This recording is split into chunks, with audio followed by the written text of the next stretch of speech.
Hola y bienvenidos al desarrollo de la evaluación de la unidad 4 de Ciencias Naturales de octavo año de Educación General Básica. Mi nombre es Mauricio Ojeda Guaicha y soy el docente de la Escuela 6 de Octubre.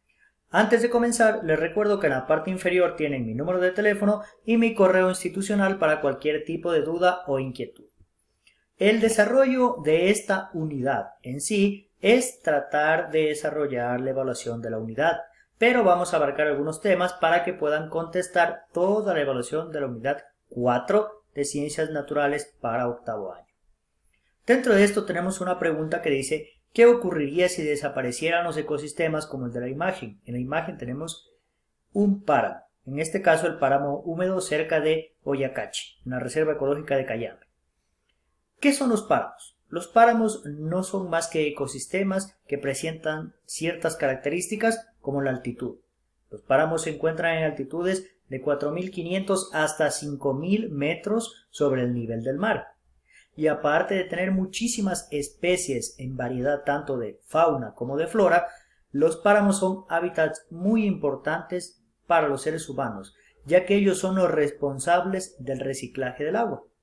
Es decir, el agua que ingerimos cada uno de nosotros viene reciclado y reutilizado de manera eficiente por parte de los páramos, los denominados páramos andinos. Entonces, ¿qué ocurriría si desaparecieran estos ecosistemas, es decir, los páramos? Además de un desequilibrio en la naturaleza, estamos hablando de desequilibrio de diferentes ecosistemas, especies, tanto de fauna y flora, no solo eso, sino que nos quedaríamos sin las reservas más grandes de agua para cada una de las ciudades y pueblos que conviven con estos páramos o dependen de estos páramos. Es decir, no solo perdemos especies en flora y fauna, sino también perdemos una gran cantidad de agua que es reciclada y es reservada por estos hábitats denominados páramos. En la siguiente pregunta, donde tenemos 3 literales, se habla sobre producción de madera, es decir, la cantidad que produce una región en relación a sus metros cúbicos. El gráfico que tenemos a continuación es un diagrama de barras, donde tenemos como título producción de madera entre los años de 1990 hasta el 2010 por regiones, tratando de responder estas 3 preguntas. Antes de continuar con las preguntas, debemos analizar el diagrama de barras.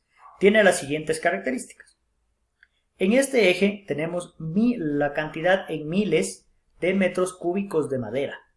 Y en este eje tenemos las regiones donde se produce estos metros cúbicos de madera y los colores de las barras nos difieren los años en que se produjeron esas cantidades de metros cúbicos de madera. Entonces, para dejarlo claro, en el eje de X tenemos las regiones, en el eje de Y los metros cúbicos de madera y cada barra un color para cada año correspondiente. El color azul para 1990, el color amarillo para el 2000 y el morado para el 2010. Contestando los 3 literales, ¿en qué región del mundo se produjo más madera en el año 2010? Tenemos que la región con mayor producción en metros cúbicos es Asia. Tiene incluso en el 2010 más de 1.200.000 metros cúbicos de producción de madera. En el literal B, ¿cuál es la región del mundo donde se produce menos madera? Tenemos que la región es Oceanía. Incluso está por debajo de los 400.000 metros cúbicos. Si bien es una cantidad importante, no es comparable con la de Asia. Y deduce la zona del mundo que se esperaría mayor cantidad de ecosistemas y especies en equilibrio, es decir, la zona donde se ha afectado menos a los ecosistemas, de acuerdo a este diagrama de barras, es en Oceanía, donde se tala menos, por ende hay menos producción de madera, y los ecosistemas se conservan más, porque hay más bosques y por ende hay más hábitats para las especies. La siguiente pregunta en la que nos dice ¿en qué nivel trófico están los seres humanos y por qué? Importante, Primero entender niveles tróficos. Cuando hablamos de niveles tróficos hablamos de tres niveles importantes: productores, consumidores y descomponedores. Los productores no son más que organismos autótrofos, es decir, producen su propio alimento a partir de agua, dióxido de carbono, materia orgánica, sales minerales y luz solar o energía lumínica. Es decir, los productores son organismos que producen su propio alimento en base a la materia inorgánica para convertirla en materia orgánica. Ejemplo, las plantas. Los vegetales son organismos autótrofos que pertenecen a este primer nivel, denominado productores. El segundo nivel, que son los consumidores, en cambio hablamos de organismos heterótrofos que se alimentan a partir de materia orgánica viva, procedente de otros seres vivos. ¿Qué quiere decir esto? Que los organismos heterótrofos son los que se alimentan, en este caso, nivel 2, consumidores, son los heterótrofos los que se alimentan de otro organismo vivo. Dentro de este grupo de consumidores tenemos consumidores primarios, que son los herbívoros o los que comen vegetales, los consumidores secundarios, que son los carnívoros, y los consumidores terciarios, que son los herbívoros. Estos tres tipos de consumidores dentro del segundo nivel de consumidores. Y el tercer nivel, o descomponedores, son organismos también heterótrofos, pero que se alimentan de materia orgánica muerta o restos de seres vivos. Estos pueden ser hongos, pueden ser bacterias, pueden ser carroñeros, pueden ser lombrices que descomponen la materia orgánica, sobre todo vegetales, y estos pertenecen a los descomponedores. Heterótrofos que se alimentan de materia orgánica muerta. En base a esto, ¿en qué nivel trófico están los seres humanos?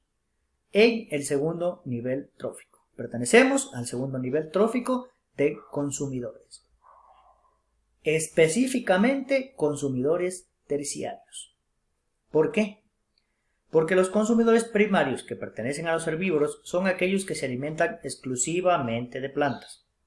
Los consumidores secundarios, que son los carnívoros, son aquellos que se alimentan exclusivamente de carne.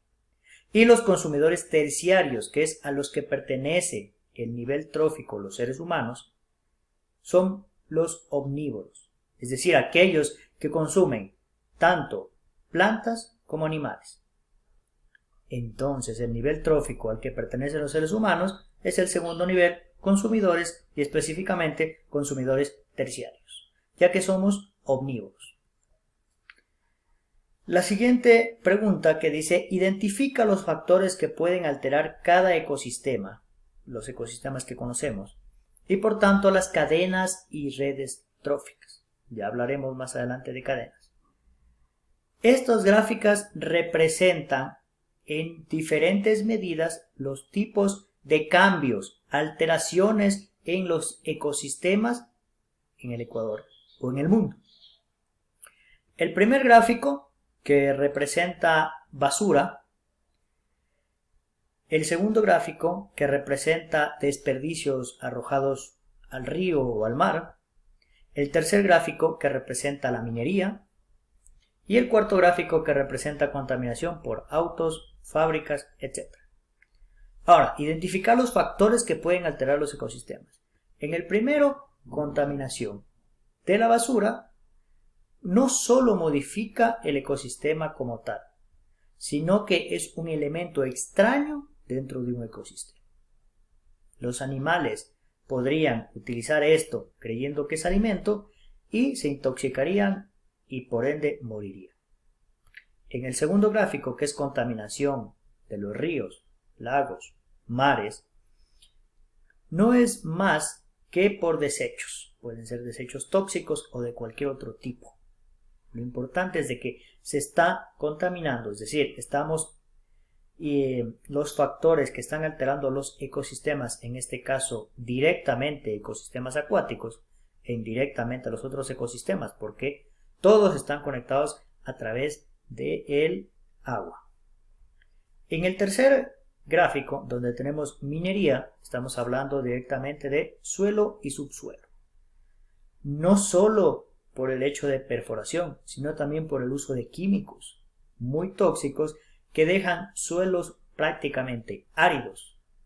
El tipo de erosión en este suelo es tan grave que en muchos casos los años para recuperar estos suelos, para que nuevamente se conviertan en un ecosistema estable y equilibrado, es de más de 50 años, como mínimo. Y el último gráfico, que es contaminación ambiental, es decir, fábricas, autos, donde producen exceso de cantidad de gases, no solo gases contaminantes o tóxicos, sino también gases de invernadero, que es lo que produce lo que hoy denominamos calentamiento global.